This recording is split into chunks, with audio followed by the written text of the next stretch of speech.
Hey, what's up, guys? It's Brent, aka Braidleys here, and tonight, today, whenever you're gonna watch this, really, I'm gonna talk about divorce, and this is a video response to Kati Morton's divorce video.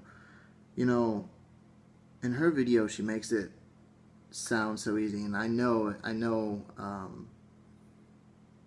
that's not her intentions, and I know she knows how hard it is to deal with it.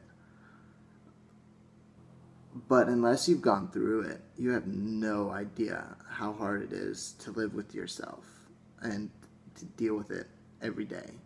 Even if it's subconsciously or unconsciously, you deal with it every day. I'm a product of multiple divorces. You know, it's just it's it's really hard to watch someone talk for 5 minutes about divorce and be like, oh yeah, they've covered it all. And it's really hard for me to take notes. Like, this is the first time I've ever taken notes during a video, and to really think about what I want to say, because there's so much to say. This topic is so dense. It's very near and dear to my heart. My parents got divorced when I was 5 for the first time. My mom and my dad, my biological parents. My dad cheated on my mom, and my mom was granted full custody, and we moved to Oklahoma, where all of her family was. Now, at first I didn't understand what was going on. I knew what was going on around me, but I did not understand the situation. And I think a lot of kids that are products of divorce don't really understand what's going on. They don't really know what happened. Their parents don't think that telling them is the right thing. Now, from one way or another, I found out most of the details on the first divorce, but I don't know how long my dad cheated on my mom. I don't know. But yeah,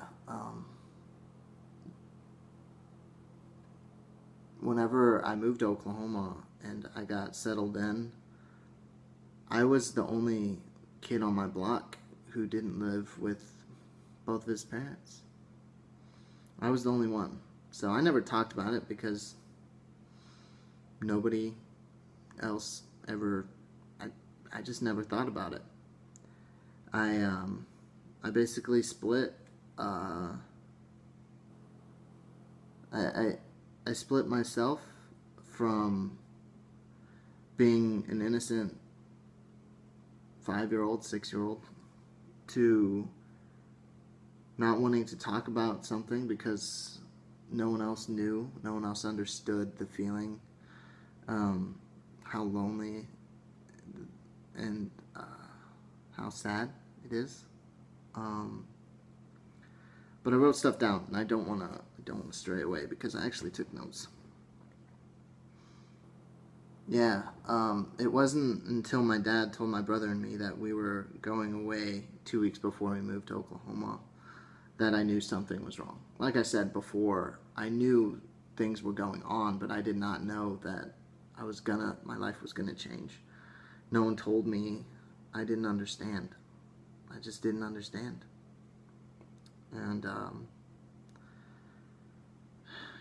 my dad got my brother and me for the Christmas and the summer vacation. And for those 10 days during Christmas and those 2 months during summer vacation, I loved my dad more than anything. I idolized him. I looked up to him all the way through high school. It wasn't until I started getting help that I realized that it was my dad's fault and that it was okay to be angry with him. Now, whenever we were saying goodbye to my dad at the airport was the hardest because it was in public. No one knew what was going on. I mean, here it was, 2 kids with their dad. Airports are normally, you go there on vacation, or you go, they're normally at a very happy place. And my entire upbringing, it was a very bipolar experience, no pun intended. But it was very happy one time of the year, and it was very sad the next. Saying goodbye to your loved one, your parent, is the hardest thing you'll ever do. Now, I know it wasn't permanent, and I know it was only for 5 months, but that 5 months literally felt like eternity. It was the saddest day of my life every year when I had to say goodbye to my dad. Because I cherished every moment I had with him. I loved him so much. I was blind to the fact that it was his fault, and I've gotten over that now. I'm in a good place with that, and I'm only going to talk about the first divorce tonight with my mom. I'm not going to even go into my dad's side tonight. That's just a mess. It's ridiculous. Totally ridiculous. But I did have stuff I wanted to talk about.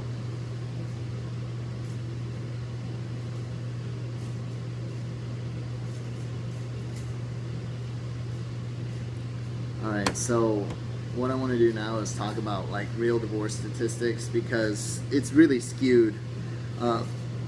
Because they say it's around 50%. That's total bullshit from what I've been looking at.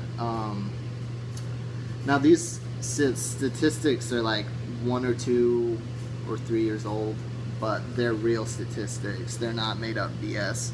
I did just Google them, but I'll put the links in the description below so you guys can look at it yourself.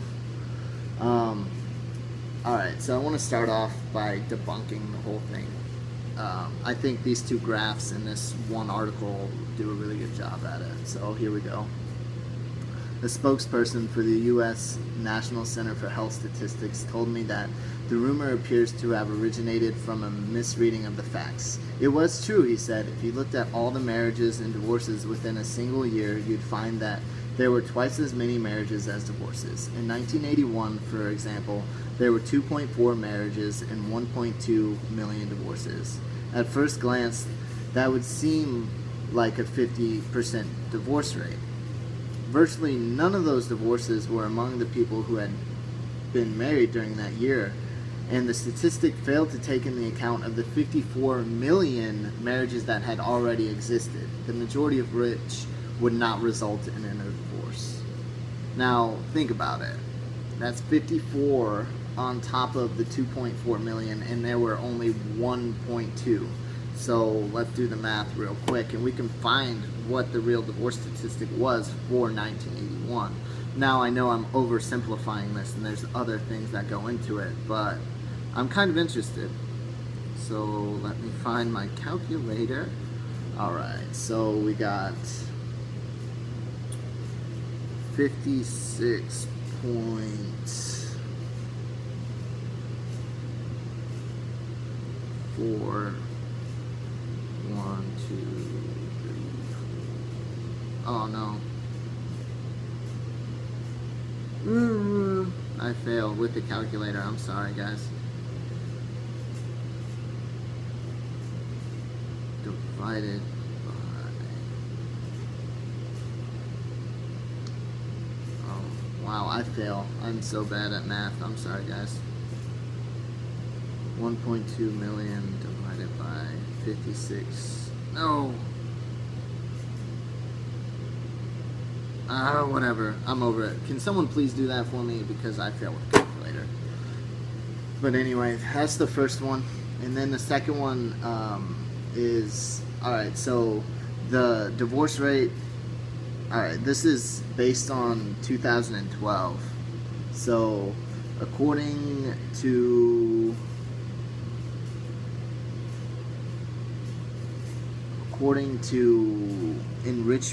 Enrichment Journal, the divorce rate in America is different, like per marriage. So for the first time being married, it's 40 to 41%. That's confirmed by 2 websites. So I'm pretty comfortable with saying that. And then the second marriage is 60%.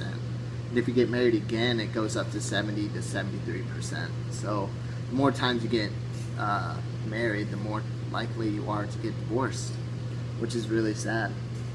And not to be too depressing, but I have some more realistic statistics.